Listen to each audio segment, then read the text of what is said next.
to Liverpool Lime Street has been cancelled. You hear that? Customers for intermediate stations, please check So timetable display. I had to get off at the station right before Manchester, where I was supposed to get off. This is Stockport because apparently there was a fatality on the line. I don't know what that means.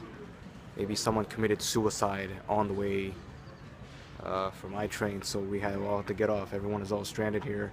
I guess we're just waiting for the next train. Wow, the shit that happens when I'm on this trip. Narrowly avoided the Westminster attacks that happened a couple of days ago, and now I'm having to go through this. Oh well, it's all part of the travel. It's fun, right? And I'll see you guys right now.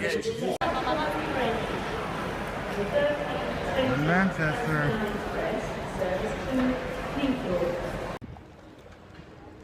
I'm in front of the Manchester Town Hall with its own fair share of great looking architecture. Around it is a wide square where all the Mancunians hang out, and yeah, I see that big statue over there. So it's a great open place. It's really nice weather right now. I know that even though you say that. I'm just going around central Manchester right now sightseeing, and soon enough I'll be going to much of its landmarks, including the National Museum of Science and Technology, as well as the National Football Museum. So, just walking around. This is what you expect of Greater Manchester. That's what it is. So, I'm gonna check into my hotel later today. I'm back to solo traveling again for 3 days. It'll be Oxford as well after Manchester, but what I'm excited about is going to Old Trafford tomorrow. Yes.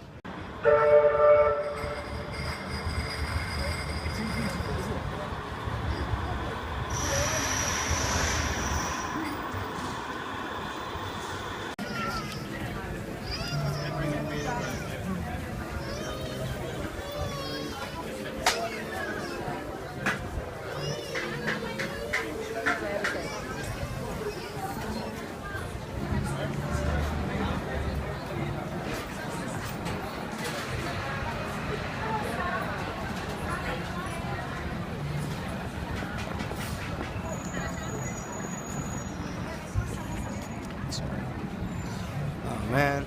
Oh shit. Piccadilly Gardens is closed. You can see. That's Drake's new album. You understand how this machine works. So inside this rotating drum and along the top, which we can actually see, you're going to see a series of different chains. A belt with lots of little metal crystals on. And that's going to act like the Velcro. It's going to trap those cotton fibres.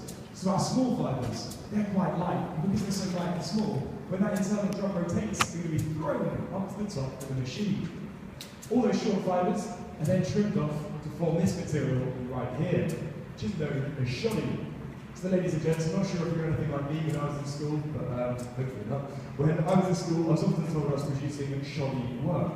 And I have a millions to thank for this word. So shoddy just means something of poor quality, something's not very good. You can see here, it's not very nice material. It's not going to get wasted though. It's through the back of the machine underneath 4 heavy rollers. That's going to make our cotton 6 times smoother, more even, and more regular.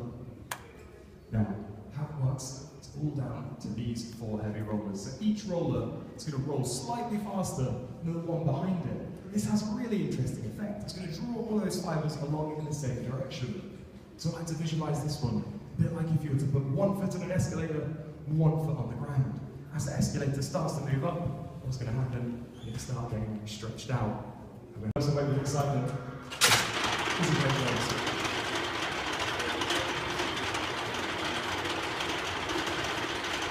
Thank you very much.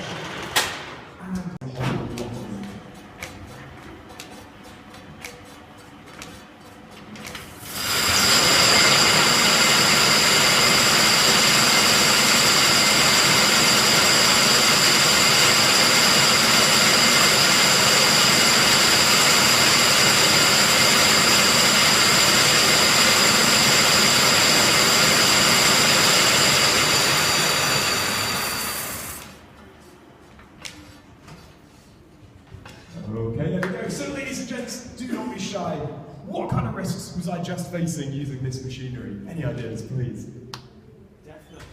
Excuse me, sir? Wow, damage your ears. Excuse me, sir? Yeah. Dreadful joke, isn't it? That's right. Deafness, this machinery is incredible.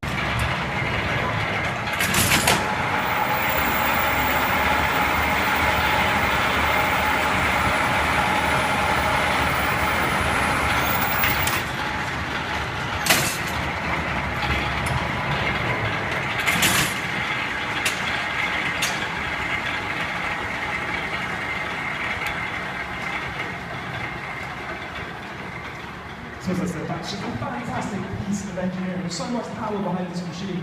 Not sure how it is on your side of the glass, but down here in the gallery, when that carriage closes in, you can really feel the floor shaking. There's a lot of force.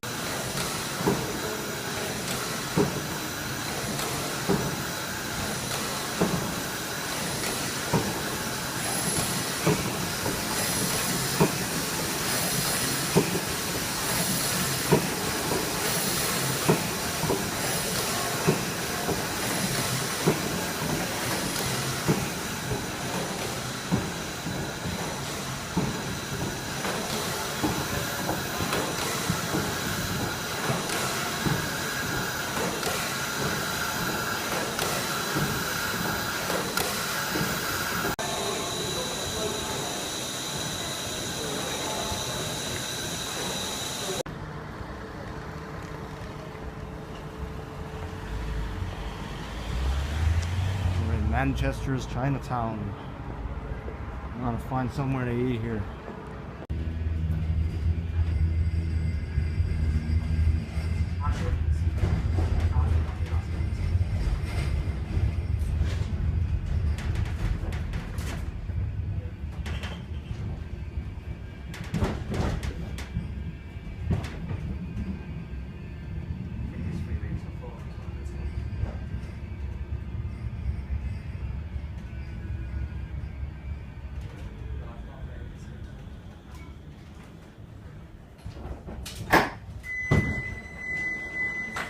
This is a service to Media City, UK.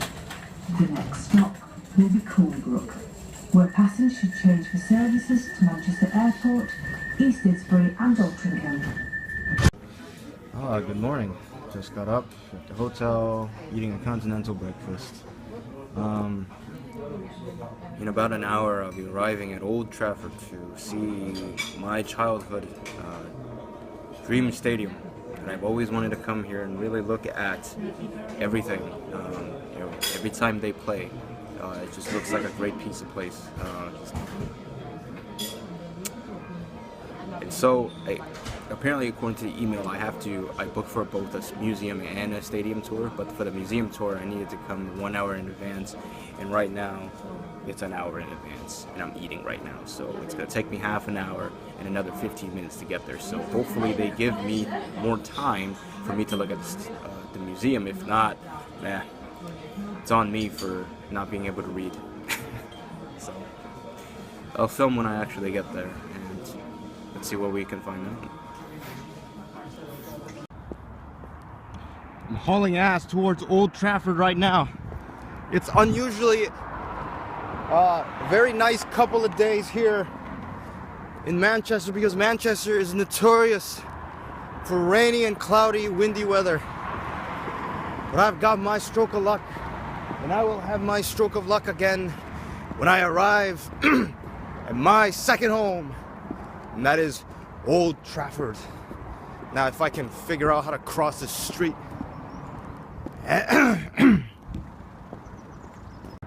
Do you see it? Yes, I see it. Yes, I gotta friggin' go around. Come on, I see it. Yes, yes. Woo. Yes.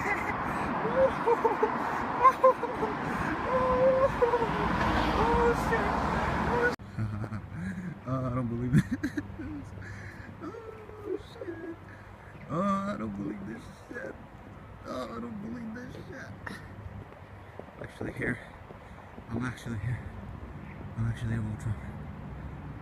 I'm actually at Old Trafford. Park your son, here I come.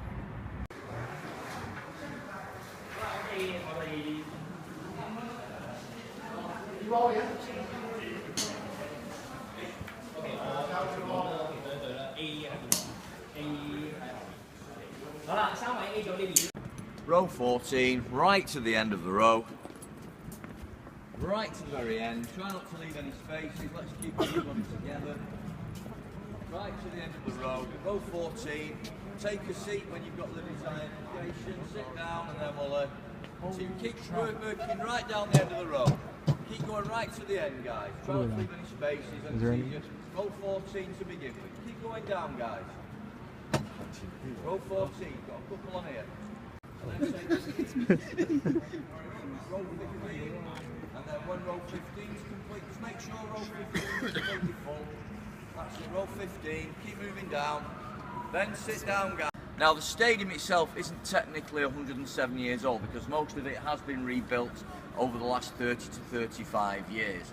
Again, we've been playing on the site for 107 years, but again, most of it has been rebuilt, as you can imagine.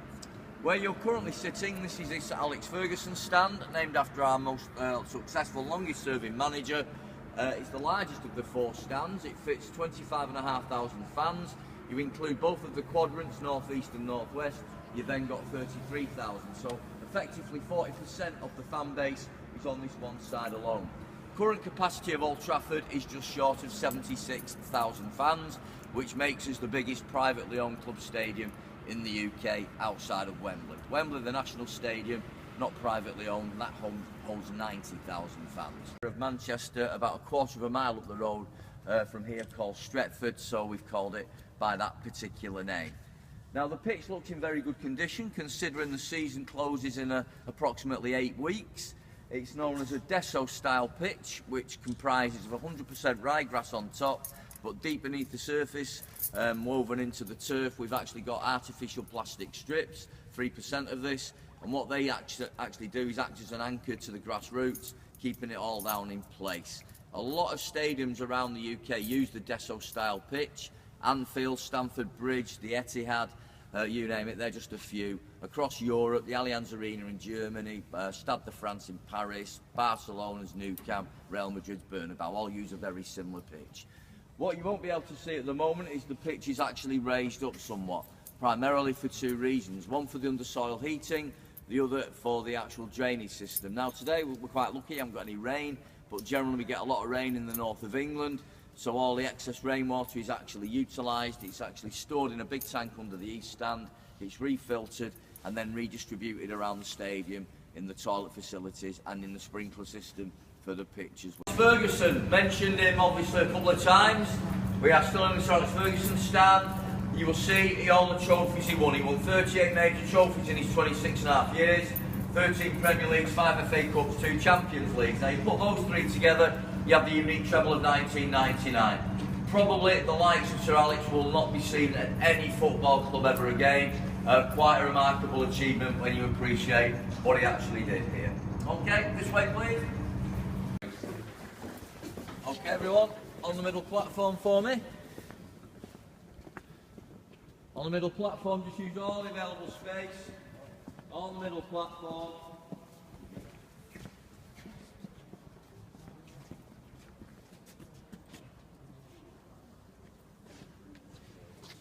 The FA and EFL Cup, that goes to 9,000, and the top tier of the league stand also will go to the away fans as well. Now, the European night, as I mentioned before, April the 20th, Anderlecht here in the quarter-finals, the second leg of Europa League. The extra bank of seats is underneath the lodge in the corner, the security box, 3,900. That is the allocation for our away fans on European evening.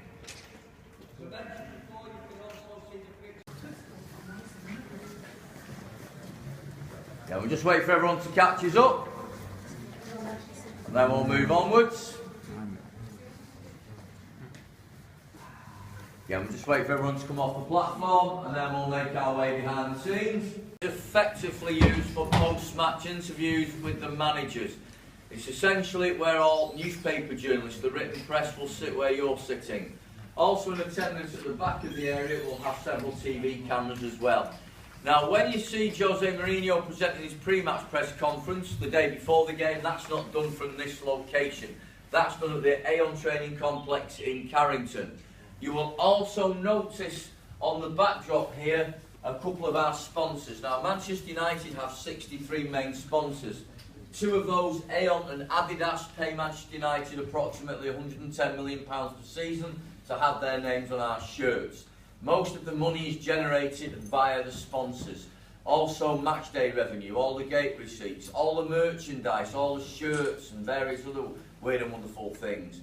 Also television money plays a big part in the Premier League in this day and age, hence making the Premier League the most richest in the world. So again, depending on the type of competition we're in, the backdrop will change according to the actual competition. So this is generally used for Premier League games. Europa League, it will change. EFL Cup, FA Cup will change again. A short journey to the VIP area. Now you can't buy tickets for this area on a match day. You have to be invited via the club. So it's where the likes of Sir Bobby and Sir Alex will watch the game. The club owners, the Glazers, who've owned the club since 2005. Current CEO Ed Woodward, former CEO David Gill. Also, this will be home to a lot of celebrities from the world of film, television and music. But again, you cannot buy a ticket for this section, you do have to be invited. 25 years or more, you then become a platinum season ticket holder. And the large majority of the 55,000 season ticket holders have been coming for 25 years or more. And if you look around all the seating area, you will see little silver flecks running throughout most of the seats as well. You will also notice a lot of banners going around the stadium. These are made by the fans, but before they're unfurled for the public, they're checked for any unnecessary language and for fire safety. Now, the one banner that stands out for most United fans is over in the Stretford end, February the 6th, 1958, Flowers of Manchester, in reference to the Munich air disaster. Now, unfortunately, during the tour, we don't have an awful lot of time to tell you all about that particular tragic event 59 years ago.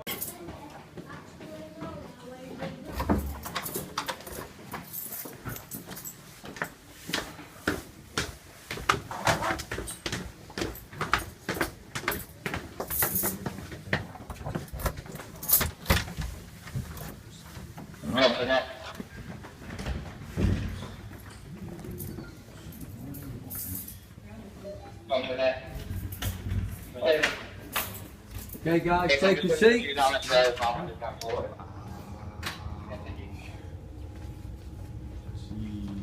have a sit down where you can. Yeah, go ahead.